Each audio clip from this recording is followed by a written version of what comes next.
cittadini, nuova ordinanza in vigore da mezzanotte. Intanto Zaia annuncia che nelle prossime settimane verrà presentato il nuovo piano di sanità pubblica per fronteggiare un eventuale ritorno del virus.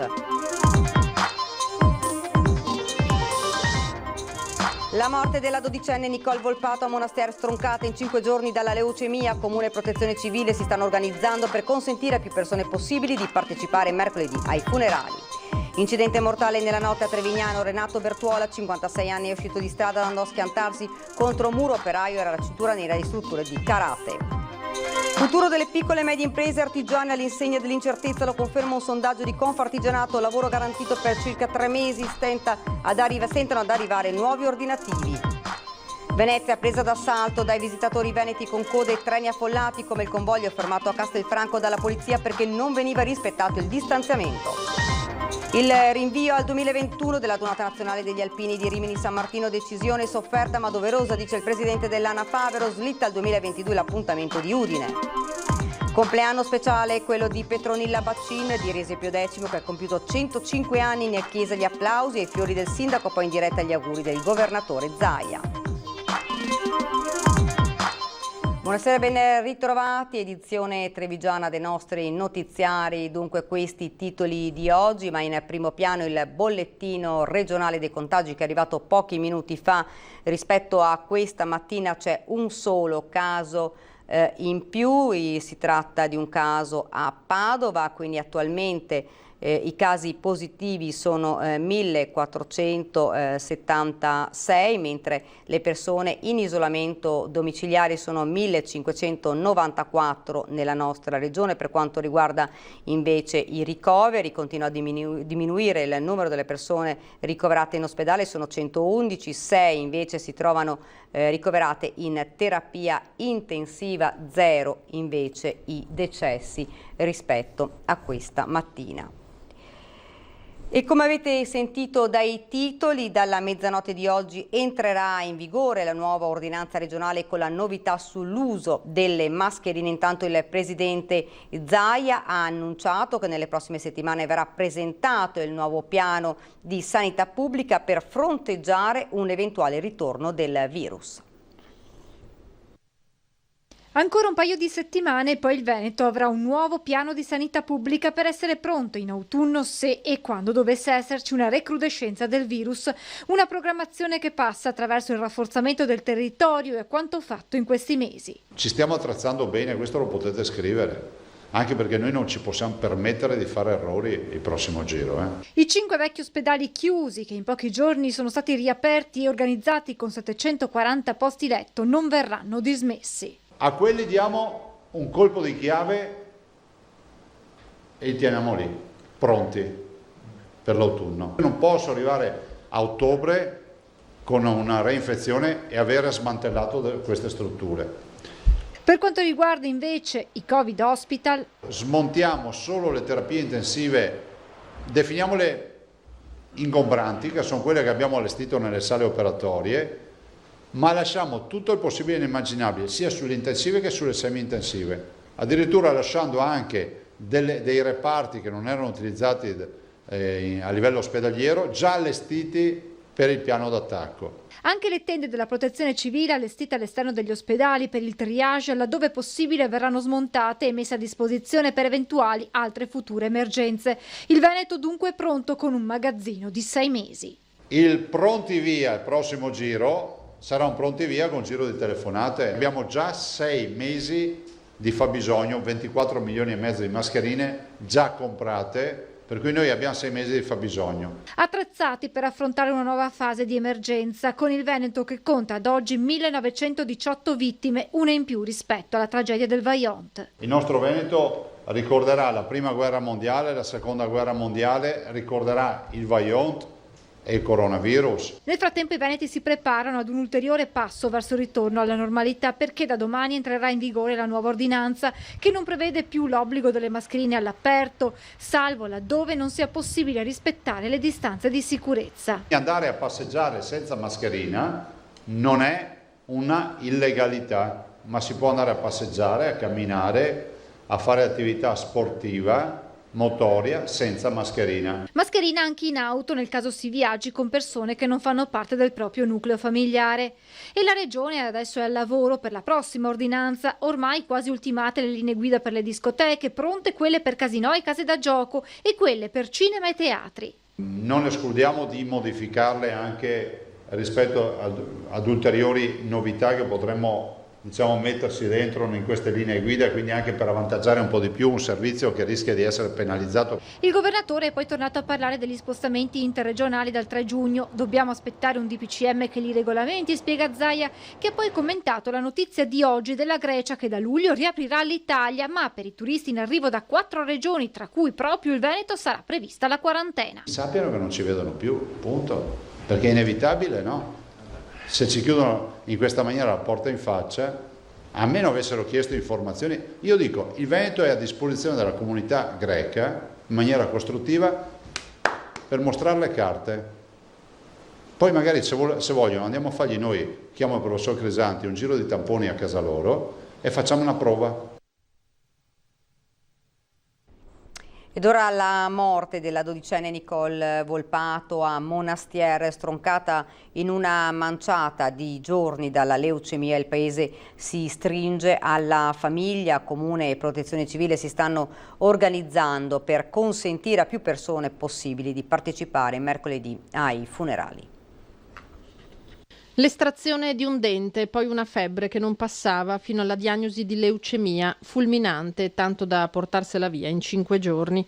È un dolore impossibile da raccontare, quello in cui è piombata la famiglia della piccola Nicole Volpato, 12 anni appena, di Monastier, morta venerdì pomeriggio all'ospedale di Padova. Nessun problema di salute, un'infanzia come tante altre, una famiglia unita a cui ora in molti stanno cercando di portare conforto. Questa tragedia è capitata come un fulmine a ciel sereno nella nostra comunità. Rappresento appunto la comunità e rappresento anche questo messaggio che voglio portare alla famiglia di vicinanza adesso, ma anche nel proseguo dei giorni, insomma, perché sentire l'affetto, insomma, di tutti quanti, quelli che l'hanno manifestato a loro direttamente ma che lo stanno manifestando in molti modi, penso che seppur in minima parte possano dare un po' di sollievo. Attivi nel volontariato papà Walter e mamma Carmen, che hanno un'altra figlia più piccola, Alessia, erano loro a preparare l'ormai famosa Via dei Palloncini, all'evento che il paese dedica ai bambini e alla riscoperta del gioco Tucogio. Nelle manifestazioni, insomma, presenti e attivi,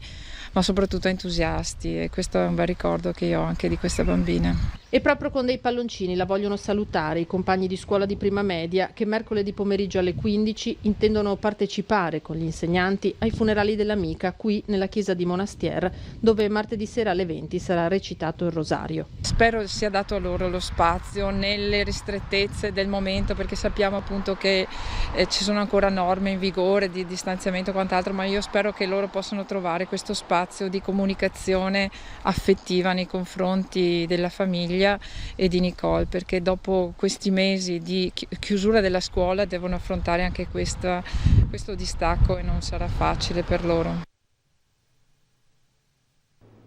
E continuiamo purtroppo con un'altra tragedia, questa volta nella notte a Trevignano. Un uomo di 56 anni ha perso il controllo della sua auto e si è schiantato contro un muro. Operaio, era cintura nera e istruttore di karate, disciplina che aveva praticato a lungo a livello agonistico con il maestro Silvano Fontana della Ren Bucan di Trevignano e Montebelluna. Un boato nella notte, poi il silenzio. Il tragico incidente stradale è avvenuto sabato verso le 22:20 lungo via Montebelluna. A perdere la vita Renato Bertuola, 56 anni, residente a Trevignano. Secondo una prima ricostruzione, l'uomo, che si trovava alla guida della sua Nissan Qashqai, ha perso il controllo dell'auto, finendo prima contro un muretto in cemento, poi contro una recinzione del cantiere della Pedemontana. Immediatamente sono stati chiamati soccorsi, i vigili del fuoco e la polizia stradale. All'arrivo degli uomini del SUEM 118 per Bertuolo non c'era più nulla da fare. Il 56enne è rimasto incastrato fra le lamiere della macchina. Conosciuto a Trevignano, viveva assieme alla madre. È cresciuto qui, quindi di conseguenza parte della comunità.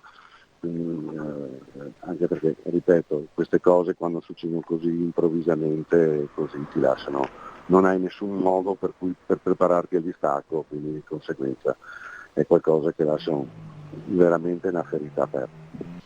Lavorava come operaia, era una persona stimata da tutti, ma anche molto riservata. La notizia questa mattina ha fatto subito il giro del paese. La comunità è sotto shock perché, come tutte quante le morti improvvise con dinamiche così, lasciano sicuramente sconvolta la comunità, quindi sconvolta e affranta. Anche perché giovane, in un periodo tra l'altro, perché comunque sono comunità le nostre, come tutta la comunità nazionale, che è una comunità comunque anche provata da 3 mesi, quindi di conseguenza ancora più, si sente ancora di più di dolore. Le cause del sinistro sono al vaglio delle forze dell'ordine. Ma ci sono altri 2 incidenti stradali accaduti nelle ultime ore nella Marca trevigiana. Ieri sera intorno alle 22:45 fuoriuscita autonoma di un'auto lungo la Postumia in zona Fiera Treviso. La vettura è finita ribaltandosi in un fossato, ferite ma fortunatamente in modo non grave una 48enne e una ragazzina di 11 anni, entrambe trevigiane, che si trovavano a bordo del mezzo. Sul posto il SUAM è intervenuto anche questa mattina insieme ai vigili del fuoco per una fuoriuscita autonoma a Badoere di Morgano. Anche in questo caso la piccola utilitaria è finita su un fianco in un fossato lungo la pista ciclabile. È stato necessario l'intervento dei pompieri per liberare l'uomo e la persona alla guida è rimasta incastrata. Il conducente non ha riportato lesioni gravi. E dopo ore di ricerche, ritrovato senza vita il corpo del runner bassanese che ieri era salito sul sentiero del Cavallo, sul Grappa. Purtroppo in serata è arrivata la notizia che tutti noi non volevamo sentire, per cui mi unisco al dolore anche della famiglia. Molto scosso il sindaco di Romano Dezzelino Simone Bontorin alla notizia del ritrovamento del corpo senza vita del runner 37enne Fabrizio Bevilacqua, originario di San Zenone degli Ezzelini. L'allarme era scattato attorno a mezzogiorno e mezzo di sabato perché sarebbe dovuto rientrare dopo un'oretta da una corsa sul Grappa. La madre si era preoccupata non riuscendo a mettersi in contatto con lui. Partite le ricerche e le squadre del soccorso alpino della Pedemontana del Grappa, una volta rinvenuta la sua macchina ancora parcheggiata in Valle Santa Felicita, hanno iniziato a percorrere tutti i sentieri a monte dell'auto. Sul posto anche il centro mobile di coordinamento delle ricerche, le unità cinofile, tra le quali una molecolare è arrivata da Bolzano, i vigili del fuoco, i carabinieri, l'elicottero di Treviso Emergenza ha effettuato una lunga ricognizione dall'alto, finché in serata una squadra salita su uno dei pulpiti della dorsale, sotto cui passa il sentiero 152 del Cavallo, ha notato una mascherina a terra. Da sotto i soccorritori sono saliti a pettine a quota 450 metri, hanno rinvenuto il corpo. È probabile che Fabrizio, che era salito sulla cresta, sia scivolato ruzzolando per un centinaio di metri. Esperto di montagna, era atleta dell'M Running Team di Cassola, conosceva benissimo quelle zone. Una tragedia. Sui social tanti messaggi di cordoglio per la famiglia del 37enne, parente tra l'altro del sindaco di Carmignano Alessandro Bolis. Lavorava per un'azienda di trasporti, quotidianamente correva sulle sue amate montagne. Ancora da Bontorin arriva un messaggio a chi intende affrontare un'escursione ad alta quota.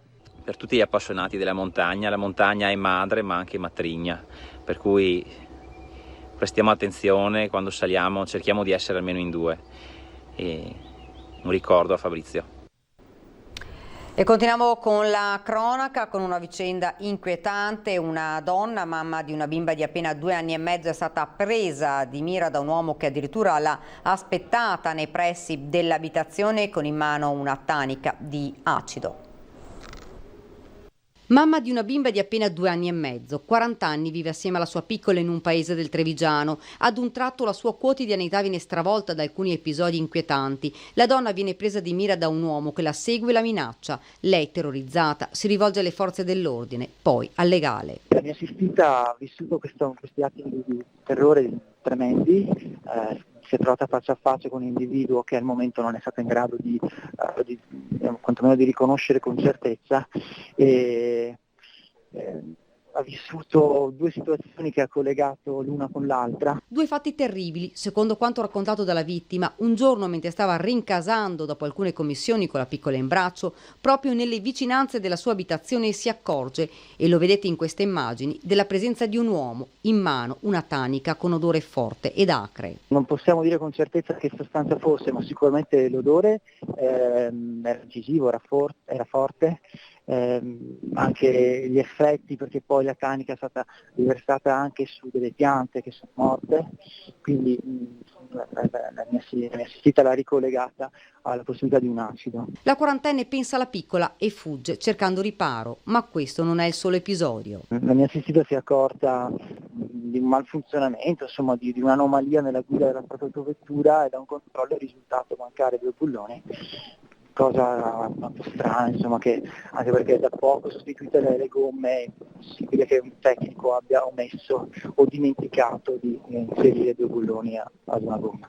La donna ricollega i fatti e presenta denuncia alle forze dell'ordine. La vita viene stravolta, la donna è terrorizzata, i motivi attualmente non si conoscono. Uno stalker? Al momento non possiamo escludere nessuna sospetto e nessuna ipotesi, potrebbe essere anche un movente passionale, anche se la mia assistita non ha ex fidanzati o delle storie concluse in malo modo. Potrebbe essere semplicemente invidia o gelosia di qualcuno, anche di qualcuno che possa abitare in zona, però in questo momento ogni pista è aperta. Il divieto di circolazione durante la pandemia per lei è stato un aiuto, ora vive nella paura e spera che l'uomo venga identificato e bloccato. Futuro delle piccole e medie imprese artigiane all'insegna dell'incertezza, lo conferma un sondaggio commissionato da Confartigianato, lavoro garantito per circa 3 mesi, faticano ad arrivare nuovi ordinativi. Gli ordini e le vendite sono state ridotte e non c'è più quel portafoglio di 5-6 mesi di ordini che c'era un tempo. All'inizio, dopo la chiusura, tutti sono partiti, ma ormai hanno smaltito il pregresso e fanno fatica ad arrivare gli ordini nuovi. Piccole e medie imprese costrette a navigare a vista. Un sondaggio realizzato da Confartigianato della marca trevigiana su un campione di 200 associati descrive una fase 2 all'insegna dell'incertezza. Ordinativi che coprono appena l'estate, sull'autunno un punto di domanda è il concreto rischio di esuberi. È emerso che il 50% per esempio delle aziende ha usufruito della cassa integrazione, ma quasi tutti purtroppo dicono che hanno personale in più, quindi significa che non c'è la consapevolezza di cosa sarà il futuro, ma soprattutto qualcuno addirittura dice che probabilmente la ripresa non solo verrà stabilmente dal 2021, ma che magari non tornerà più come prima. Molte realtà hanno avuto difficoltà legate alla burocrazia a usufruire per tempo dei contributi statali che gli artigiani valutano comunque come buoni provvedimenti, ma per sostenere il tessuto produttivo occorrerà intervenire anche nei prossimi mesi. Non tutte le categorie sono alla stessa stregua, però a lungo andare credo che ci sarà necessità anche di interventi strutturali da parte del governo, perché solo con l'emergenza non si riesce a uscire da questo elemento. Dallo Stato ci si attende una spesa pubblica che vada nella direzione del rilancio, investimenti in infrastrutture. Augurandoci che anche gli altri territori attorno a noi, la Germania, la Francia, cioè i territori con i quali abbiamo maggiori relazioni economiche, si riprendano, perché ricordo che la provincia di Treviso ha quasi metà del proprio PIL derivante dalle esportazioni. Ed ora il capitolo del turismo. In collegamento nella nostra edizione straordinaria è intervenuto Marco Michielli, presidente di Confturismo Veneto e vicepresidente nazionale, che ha disegnato un momento molto difficile in attesa che riaprano le frontiere a partire dalle tante cancellazioni arrivate. Siamo a picchi del 70%, 80%, addirittura 100% per quel che riguarda certe località tipo Venezia. E questa è la situazione nel durante. Picchi di cancellazioni del 70% arrivano fino al mese di luglio, toccano anche agosto e settembre. Però la speranza nostra, giocando a carte in tavola, la speranza nostra è di poter riaprire, che riaprano con velocità le frontiere, perché non è che il cliente potenziale sia tedesco, inglese, da qualunque provenienza, è lì con la valigetta in mano alla frontiera che aspetta che si alzi la sbarra. Si alza la sbarra, il turista dopo una quindicina di giorni prende atto che in Italia si può andare, prende atto che non c'è epidemia, prende atto di un sacco di cose si decide e viene giù. Quindi essenziale riaprire quanto prima le frontiere. Poi chiaramente una volta riaperte le frontiere, io credo che non avremo sicuramente i numeri del 2019-2018, però una certa aliquota di italiani che potranno permettersi di fare le vacanze e di stranieri che avranno una voglia bischera, perché un po' di clausura bene o male l'hanno fatta anche loro, un po' di lockdown, potranno affacciarsi sul nostro territorio, dico territorio in senso allargato, non solo le spiagge, la montagna, le terme, tutti. Chiaramente questa si sa che è una stagione di passione, nel senso che sarà una stagione nella quale difficilmente un albergo riuscirà a chiudere un bilancio in pareggio.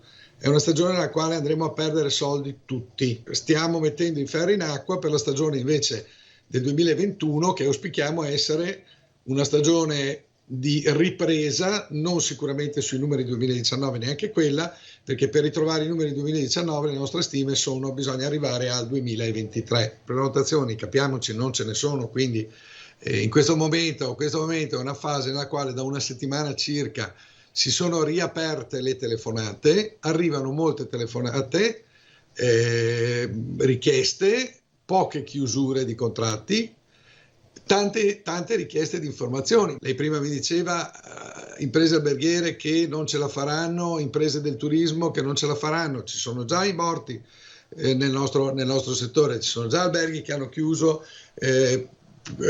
colleghi che erano in affitto che hanno restituito le chiavi, bar che non riapriranno mai più, quindi li contiamo già. Ecco, la mia speranza è che questa stagione così disgraziata non dia la mazzata finale a quanti con grande entusiasmo e grande buona volontà si apprestano ad aprire le loro strutture. E oggi lo abbiamo annunciato nel corso delle nostre edizioni straordinarie, Venezia è davvero presa d'assalto. Sono stati infatti molti coloro che hanno deciso di trascorrere la domenica a Venezia scegliendo il treno per raggiungerla. Ci sono stati attimi di caos questa mattina sulla linea ferroviaria Bassano del Grappa-Venezia. Troppi passeggeri a bordo rispetto a quelli previsti dalle nuove normative anti-Covid, e così alla stazione di Castelfranco la polizia è stata costretta ad intervenire facendo scendere a terra metà dei presenti che hanno dovuto aspettare il treno successivo. E proprio oggi il presidente Zaia ha spiegato che Trenitalia ha aggiunto 2 treni straordinari da Castelfranco a Venezia e 3 da Verona a Venezia, ma ha aggiunto il governatore non sono ancora sufficienti. Ed ora invece la decisione sofferta, anche se attesa, del rinvio al 2021 della 93esima adunata degli alpini che doveva svolgersi a Rimini San Marino, prevista in questo mese di maggio, era stata spostata ad ottobre, ma anche in autunno a causa del Covid comporterebbe troppi rischi. Slitta dunque al 2022 l'appuntamento di Udine. Certamente c'è amarezza, ma dall'altro lato c'è anche consapevolezza che questa era la decisione giusta nella tutela dei nostri soci e nella tutela anche di tanti amici che aspettano questa adunata. Adunata nazionale degli alpini di Rimini e San Marino, rinviata da maggio a ottobre e ora definitivamente slittata al prossimo anno. Il 2020 perde anche questo evento. Impossibile pensare anche in autunno, quando si rischia un ritorno del virus, a un appuntamento che è per definizione folla, vicinanza, scambio. Il presidente nazionale Favero spiega che il Consiglio, dopo un confronto schietto, ha votato all'unanimità per l'annullamento. Proprio per quella coerenza e quel rispetto che gli alpini hanno, soprattutto in questo momento, per la salute, non sapendo effettivamente quello che potrebbe succedere a ottobre, sentendo anche le indicazioni che escono dagli esperti, il Consiglio all'unanimità ha deciso di spostare al 2021. E poi si è aperto il dibattito se riconfermare nel 2021 Rimini oppure se annullare Rimini. Anche qui è stata fatta un'ampia valutazione, è prevalsa l'indicazione di andare a Rimini e San Marino anche per il 2021, proprio per mantenere fede all'impegno che l'associazione e il Consiglio Direttivo Nazionale si erano presi con la sezione bolognese-romagnola. È stato deciso di confermare per il 2021 Rimini e di spostare conseguentemente al 2022 Udine. Le due adunate già in programma slittano dunque entrambe di un anno. Il 2020 non vivrà l'atteso sfilamento delle penne nere, ma Favero invita a non perdere lo spirito positivo e la concretezza tipici degli alpini. Non mi resta che dire a tutti, sperando che questa pandemia finisca più rapidamente possibile, arrivederci tutti a Rimini San Marino per il secondo weekend di maggio del 2021. E tra i cambiamenti imposti dal contagio uno riguarda le sagre paesane praticamente azzerate in tutta la Marca e con forti perplessità di un ritorno della tradizione per il prossimo anno. Torneremo ad andare alle sagre. Come le abbiamo sempre viste, no di certo in questo periodo, però molte sagre vogliono esserci ancora, molte manifestazioni, molti eventi. Si fa sempre più difficile la stagione delle sagre nella Marca. Regole stringenti, spazi molte volte insufficienti o non utilizzabili hanno già fatto gettare la spugna a molte pro loco. Non abbiamo nessuna idea perché bisogna vedere come va avanti questa cosa. Siamo in collaborazione con l'amministrazione comunale e ci confrontiamo sempre. Per quanto ci riguarda, quest'anno l'evento estivo, la festa sul Sile, purtroppo non potrà essere organizzata per una serie di motivi che ci impongono un rispetto per i nostri ospiti. Altre puntano a utilizzare al massimo gli spazi aperti per ottimizzare i costi. Il nostro auspicio appunto è quello di proporre anche in estate, se tutto andrà per il meglio, di proporre qualcosa nella nostra bellissima piazza. Potrebbe essere una buona iniziativa. Poi c'è la possibilità di unificare le sagre.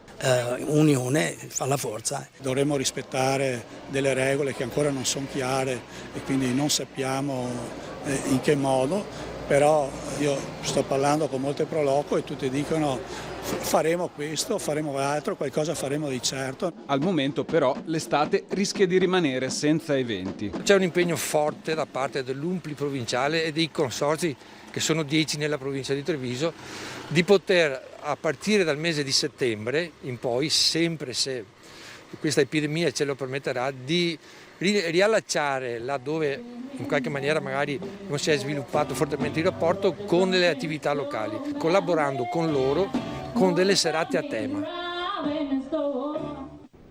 Ed ora ci fermiamo un attimo per una piccola pausa pubblicitaria e poi torneremo qua in studio per altri servizi e notizie.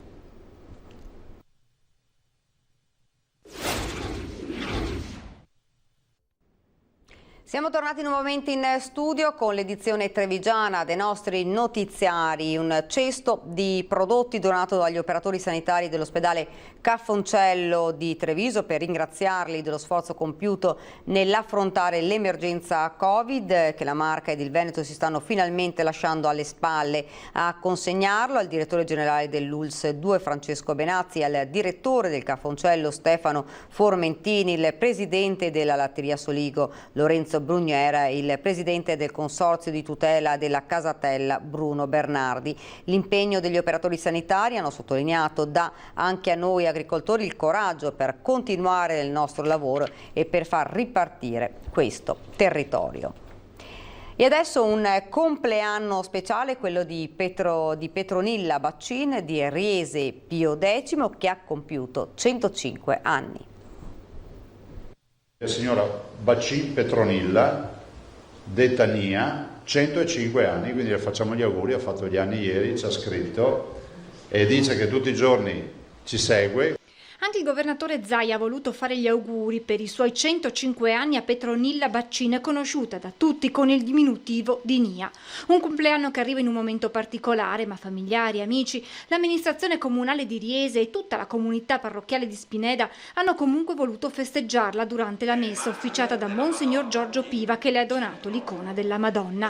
Primogenita di 8 figli, sin da giovane Petronilla ha aiutato la madre dopo la morte prematura del padre. Poi il matrimonio e la nascita dei figli, gioie e dolori, che Nia ha saputo affrontare con una grande fede e forza di volontà che l'hanno portata a tagliare il traguardo dei 105 anni. Le parole del sindaco di Riese, Matteo Guidolin. Il segreto sta nel sorriso, anche se stasera purtroppo non potremo vederlo, ma L'azienda ha promesso di vederlo doppio il prossimo anno e dare invece di 2 4 baci. Quindi a nome di tutta l'amministrazione comunale che mi accompagna stasera, Elisa, Davide, Monica e di tutto il comune di Riese, buon 105esimo compleanno Nia.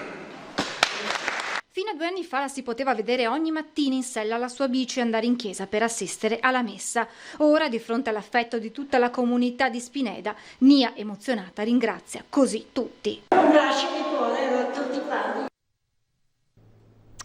E adesso parliamo di un nostro collega che in questo momento si trova in regia, Roberto Durigone, perché per lui quello di oggi è l'ultimo giorno di lavoro. Infatti dopo 32 anni da domani andrà in pensione. Arrivato nella sede storica di Antenna 3 nel grattacielo di via Pisa a Treviso, Roberto ha lavorato come operatore di ripresa in montaggio alla produzione di molte trasmissioni e poi come regista. Da parte di tutta la squadra di Media Nord-Est un grazie e soprattutto un in bocca al lupo.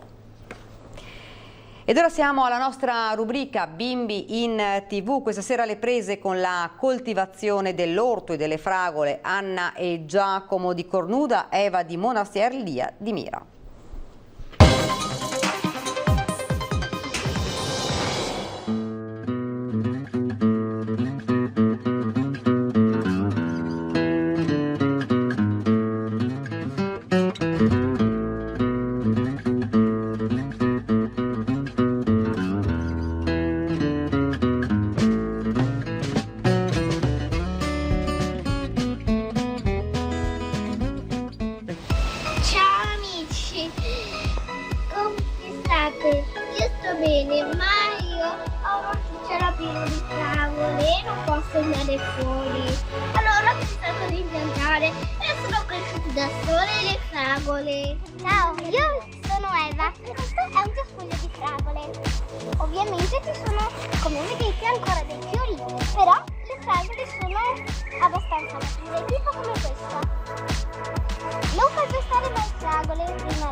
Dopo queste bellissime immagini, insomma, continuate a mandarci i vostri video con i bimbi in TV. Vi chiediamo di mandarci via WhatsApp al numero 351 1755 340, ve lo ripeto 351 1755 340, non delle semplici foto ma dei brevi video, possibilmente in orizzontale, storie, giochi e passatempo dei nostri bambini che potranno diventare così, se lo vorrete, energia per tutti.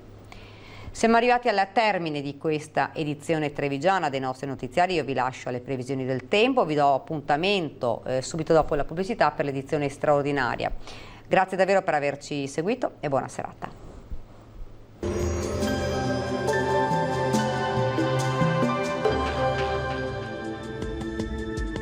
Bentrovati al Meteo. Inizio di settimana e anche dunque del mese di giugno contrassegnato dal rinforzo dell'alta pressione e quindi dal bel tempo. Ma diamo uno sguardo più approfondito alla situazione. Sul Veneto avremo condizioni di tempo asciutto e stabile, avremo anche un ampio soleggiamento su tutto il territorio regionale. Il cielo si presenterà al massimo poco nuvoloso.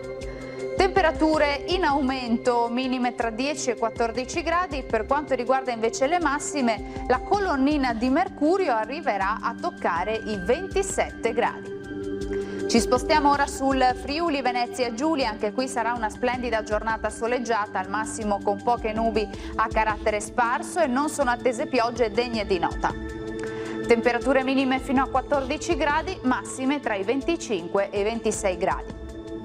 Infine poche novità sul Trentino Alto Adige, non cambia la situazione con tanto sole ovunque, solo con qualche nube in più sui settori meridionali della regione ma senza precipitazioni. Temperature minime sugli 11-12 gradi, massime invece fino a 28 gradi. Dal Meteo di Antenna 3 per ora è tutto, arrivederci al prossimo aggiornamento.